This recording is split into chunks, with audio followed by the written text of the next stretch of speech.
The following episode is powered by Poddecks. Poddecks are the hottest new tool for podcasters looking to have more meaningful conversations or gamify their podcast.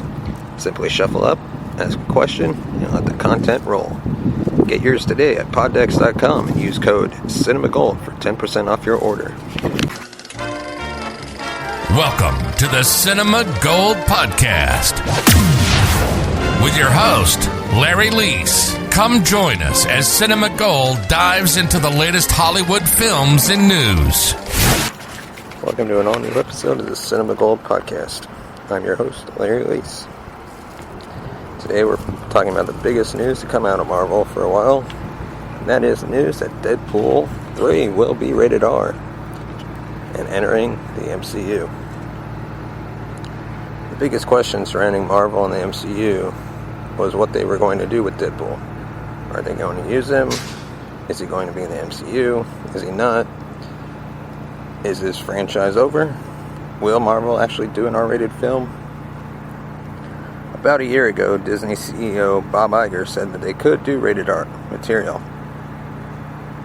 hinting at the possibility of just keeping him in his own universe. After a long time of rumors and speculation, Marvel Studios head Kevin Feige has finally announced that Deadpool will in fact be rated R and take place in the Marvel Cinematic Universe.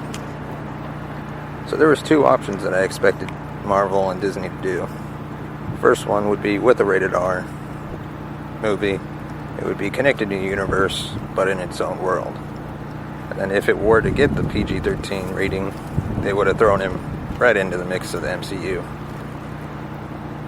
Kevin Feige actually spoke to Collider confirming the news, saying, "It will be rated R, and we are working on a script right now. And Ryan, as in Ryan Reynolds, is overseeing a script right now. It will not be filming this year. Ryan is a very busy, very successful actor.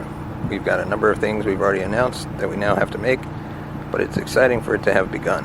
Again, a very different type of character in the MCU, and Ryan is a force of nature, which is just awesome to see and bring that character to life." With Marvel Studios already having several projects in the works, they will not be filming Deadpool 3 this year, which means the earliest they can hope for is 2022, with a release in 2023 or even later.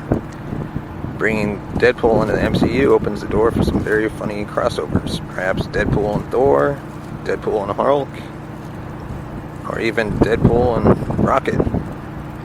Marvel Studios is currently filming Thor, Love and Thunder, and Spider-Man 3.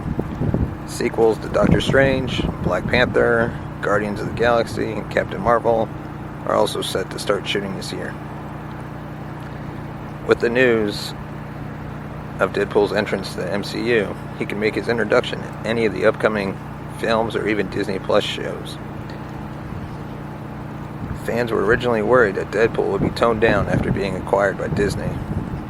Deadpool 1 and 2 were big hits and became two of the highest grossing R-rated films of all time. Changing the tone of Deadpool to a PG-13 level would definitely hurt the character and entertainment value of the franchise. So it's best that they did move forward with an R rating. Marvel is entering its next phase with the release of WandaVision on Disney Plus this Friday. Then on March 19th, The Falcon and the Winter Soldier drops. Now that Disney and Marvel Studios confirmed that Deadpool 3 will be rated R, the question now is, will this open the door for other projects to earn an R rating, including the planned Blade reboot, or perhaps even a Ghost Rider reboot? For now, we'll have to wait and see what comes after the long list of Marvel Studio projects already in the works. Thank you for listening to the Cinema Gold Podcast. Share your thoughts with us on Twitter at CinemaGold2. CinemaGold number 2, or hit us up on Facebook. Just search Cinema Gold Movies. Thank you and have a great day. Thank you for listening to the Cinema Gold Podcast. If you want to become a supporter, you can buy us a coffee at buymeacoffee.com/cinemagold. Follow us on Twitter at CinemaGold2 and like us on Facebook at facebook.com/cinemagoldmovies.